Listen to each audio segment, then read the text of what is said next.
好啦，歡迎大家嚟到我嘅頻道。咁咧，我哋上一集就講過咧，英國政府可以搞好啲股市啊，整下個50嘅成分股嘅科技指標啊，咁樣啦。咁啊，最緊要咧就係其實你要鼓勵嗰個企業咧喺本地度發展，即係就算佢可以喺股票市場度集到資都好啦，咁佢都要去到發展噶嘛。咁作為一間英國嘅企業咧，要向外發展或者向內發展咧，其實首先要搞掂嘅咧就係稅項啦，因為咧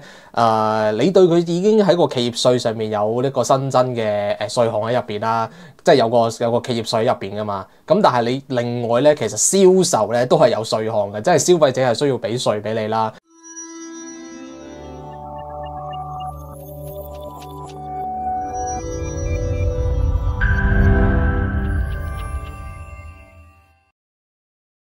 咁而家稅項嗰度咧 VAT 嗰度咧，其實咧就分兩面睇嘅，一邊就係國內啦，即係英國國內嘅稅項啦，一個就係海外買家稅項，即係海外嘅人買你啲嘢嘅要俾錢啦。咁好明顯，海外嘅人買你嘢要俾錢嘅話咧，咁就會大大削弱咗你啲嘢去即係買俾海外嘅人嘅競爭力啦。咁啊呢度兩方面睇嘅，咁但係又唔係話所有嘢即係俾海外人而家都要收錢嘅。咁陣間都會詳細地講下啦。咁首先講咗國內先啦。咁啊國內英國國內咁啊收 VAT tax 咧，咁就係28%嘅。咁但係咧佢就唔係話所有都收嘅。意思係咩咧？意思係你個企業咧，如果要即係個盈利咧要達到一年有80萬以上咧，先需要去到收嗰個 VAT 嘅。如果唔係話咧，都會豁免嘅，因為真係都明白啦，新商家有咁樣，你開間公司，你話要收 VAT tax 嘅，買親嘢都 VAT 嘅，咁真係會好重皮噶嘛啲消費者。咁啊，所以嚟講嘅話，即係佢喺80萬以上嘅都係唔需要收呢個 VAT 啦。咁但係咧80萬以下都唔使收啦，即係唔使代收 VAT 啦，因為 VAT 係俾政府嘅，就唔係俾嗰個商家嘅。咁但係咧80萬以上嘅公司咧，暫時係需要國內要收㗎。咁好明顯嗰啲咁嘅科技巨頭公司，即係你搞得成喺英國搞得成呢啲公司都好啦，咁都好明顯咧，即係佢會有80萬以上嘅營業額嘅。咁呢一個喺呢一度嘅話，即係會唔會考慮下做一個豁免咧？咁啊可以鼓勵下喺國內入邊嘅消費啦。即係假設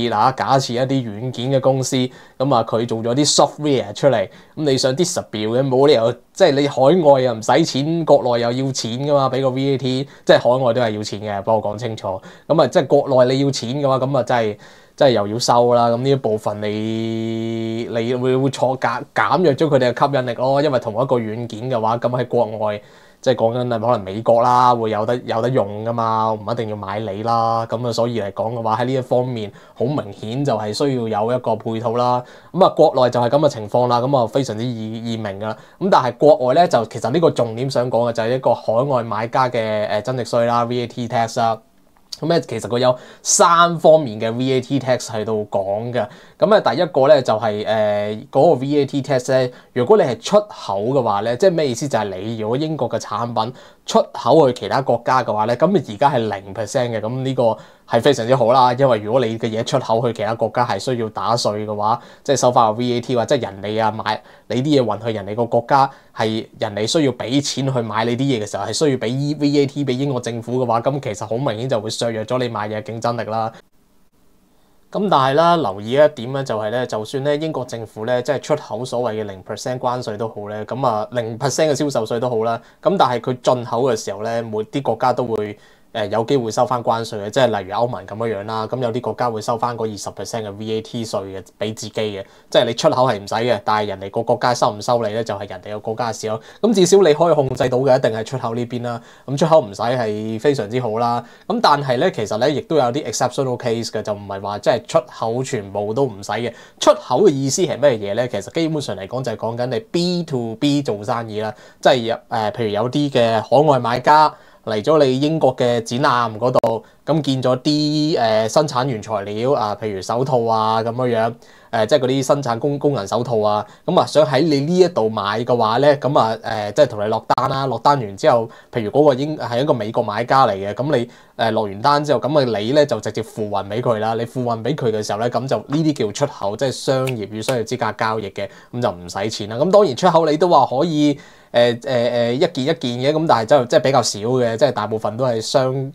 界即係 B to B 嘅購買為主嘅個 focus 係，咁啊一件一件咧其實係有嘢要收錢嘅。咁啊咩意思咧？咁就係咧，其實佢有規定咧，就係一啲小額嘅收費啦，即係其實呢個係非常之大嘅，係咧就係低於135磅啊而家。咁啊如果海外嘅買家咧，嗱呢個係非常之要大家留意嘅，就係對於呢個英國嘅本土嘅小型嘅一啲嘅生產企業啦，係有一個好大影響嚟嘅，就係海外買家。如果喺英國嘅網上商店，咁即係因為你嘅商店可能係 .co.uk 或者係你嗰個即係嗰個 website 啊掛咗喺你公司嘅名旗下啦，咁都係叫做英國網站噶啦。英國網上商店或者平台咩咧就係 Amazon 呢啲啦。咁因為你好多時都擺啲嘢上 Amazon 度俾人買啦。總之一個海外嘅買家，佢喺英國嘅網站或者係呢啲 Amazon 嘅平台，即係講緊嘅 Amazon UK 呢個平台度買咗嘢嘅話咧，而嗰嚿嘢嘅價值係低於135磅嘅話咧，咁係要收呢個銷售稅㗎，即係增值稅㗎。咁咧佢喺呢個係講緊話2021年之後實施嘅新規定啦，即係講緊 Brexit 之後嘅新規定嚟嘅。咁啊，即係代表住咧。你當一啲海外嘅買家去買你啲小型嘅生產商，因為你譬如好似喺香港咁，你會可能做一啲嘅小手作擺上網賣咧，咁呢啲你可能當然都係唔需要收稅啦。咁但係英國就唔係嘅，英國咧就係如果你係英國本土嘅買家，咁有啲海外嘅人去到透過你個網站買嘢，或者你抌嘢上 Amazon 賣嘅話咧，其實海外咧係收稅，咁即係代表住你買件嘢咧，無論係國外又好。即係你開個網站，一啲嘅 e-commerce 網站，無論係國外又好，國內都好咧，只要你嘅商品咧唔係低於135磅嘅話咧，咁啊要收嘅。咁你唔好以為你135磅就係唔使收嘅，咁因為有一啲嘅產品135磅咧都係需要去到收費嘅，特別係歐盟嗰邊啦。即係基本上咧，呢個咧 VAT 嘅規定咧，就對於一啲咧初創啊、小型嘅公司、手作公司咧，就基本上一個大嘅損傷嚟嘅。即係你諗住整啲 3D printing 咁啊，整啲嘢出嚟賣，譬如玩具咁樣，跟住你可能好有呢個即係呢個創作嘅藝術思維啦嚇，咁啊整咗件好靚嘅嘢，咁你賣嘅時候咧 ，sorry 啦。係要收錢嘅，即係如果你公司係擺喺英國嘅話。第三咧就係咧一啲嘅數碼產品啦，呢個真係好大鑊啊！數碼產品咧，如果係海外買家，即係英國以外嘅國家嘅咧，嗰個 VAT 嗰個稅咧，你都係要 apply 嘅，即係要去到俾嘅。咁即係人哋係需要俾多20%嘅海外嘅增值稅俾你去買你件產品嘅，即係包括係啲咩咧？例如係 e-book 啦、音樂軟件嘅下載啦、software 啦、呢個電子嘅雜誌、報紙啦。一啲遊戲機同埋 Apps 啦，咁啊仲有 Cloud Service 添嘅，咁啊當然佢每個仔細嘅項目咧，其實都有一啲嘅豁免嘅，咁就唔係話一竹篙打全人嘅。咁 generally 嚟講嘅話，就係你搞一啲電子嘅嘢咧，你都要去查清楚、問清楚，而好多時都係要收費嘅。而最 popular 嘅，我諗會係 e-book 啦，即係好多時你會可能喺一個 Google 嘅 YouTube 嘅入邊會見到呢啲嘅廣告，就話教你點樣整 e-book 啊，邁向全球啊。sorry 啊！呢個喺英國嚟講嘅話咧，你當然可以做嘅，係啦，咁但係要有 VAT 嘅，咁即係你嘅競爭力咧就會下降嘅。咁當然你本 e-book 你係好 popular、好點樣嘅，咁咪得咯，係啊，咁啊人哋都要俾嗰個 VAT 俾你咯，即係你針對住啲產品你好特別嘅，我點都要俾你嘅，咪俾你咯。咁但係係咪咧？係啦，咁樣咁就唔得噶啦，係啦，咁就軟件 software 軟件下載呢個。對啱啱我哋上集所講嘅初創企業，唔係初創，係嗰啲科技企業咧，就更加之大嘅影響啦。呢個位咁即係佢整咗啲 software 出嚟，例如好似有間Darktrace 嘅整咗啲防毒軟件，佢哋最出名嘅英國人嘅網絡公司嚟嘅，安全公司嚟嘅，整咗啲防毒軟件啊 ，sorry 啊，係要收費嘅，即係海外人如果購買嘅時候，國內人購買就當然都要收費啦。咁呢啲即係都可能要考慮下豁免啦，即係你整得一個。鼓勵人哋做呢個科技企業，但係你喺個稅項方面係全部都崩死晒嘅，咁即係你係特別係初頭搞嘅時候啦，你咁快就已經諗住收割啦，收稅你即係你搞咁多嘢背後目的你都係諗住收稅嘅話，其實你好難去到即係令到嗰件事係搞得起，所以咧你要嗰個 Made in UK 搞得起咧，喺稅項方面咧，特別係呢個海外買家嘅增值稅啦、國內嘅銷售稅啦嚇，即係呢啲咧。都係需要去到考慮有一個相關嘅配套。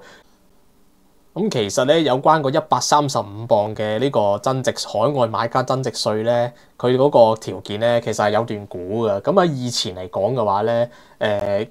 以前咧即係 Brexit 之前咧，咁呢個低價值嘅商品咧係可以免 VAT tax 嘅。咁即係特別係嗰啲低於135磅或者係15磅啦，即係我唔係好清楚點解會係15磅啦。咁通常都係免稅嘅。咁啊意味住咧，海外嘅買家咧喺英國嘅網站購買商品嘅時候咧，咁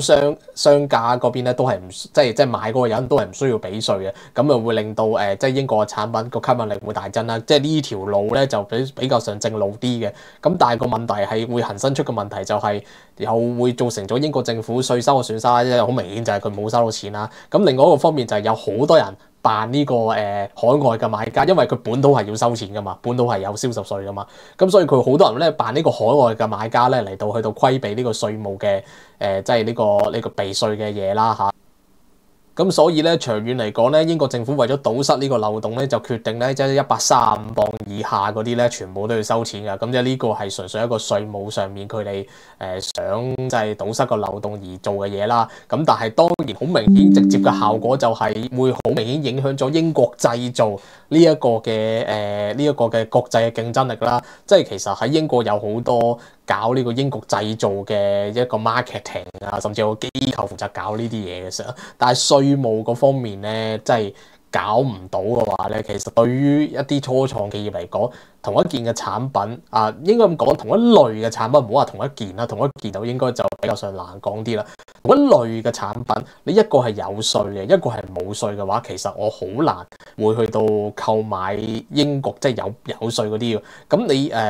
譬如好似嗰件產品，你要有好有特色或者好出名，即係譬如英國製造嘅嘢啊，係好靚㗎咁樣，全球人都知㗎咁樣。咁我會願意俾嗰20% 去到買嘅。如果即係你有咁嘅嘢，即係呢個都好基本嘅 business sense 咧，就係即係 premium 嘅嘢，你係需要俾一個 premium 嘅價錢去到買啦。咁但係你嗰件嘢係唔係 premium 到人哋要俾嗰個稅項去到買咧？咁即係好明顯，好多時候嗰啲嘅產品都未必咁嘅需要，因為咁樣係會大大削弱咗企業嘅競爭力嘅。特別係對於啲初創企業啦，即係我係一個假設我係香港人，我係想喺英國嗰度開公司做生意咁樣，咁國內我係賣嘢嘅時候，我已經有銷售稅啦。咁但係即係有銷售稅啦。咁海外又有銷售稅嘅，咁我好難去到即係考慮話將個公司設喺呢個英國嘅本土度做咯。即係假設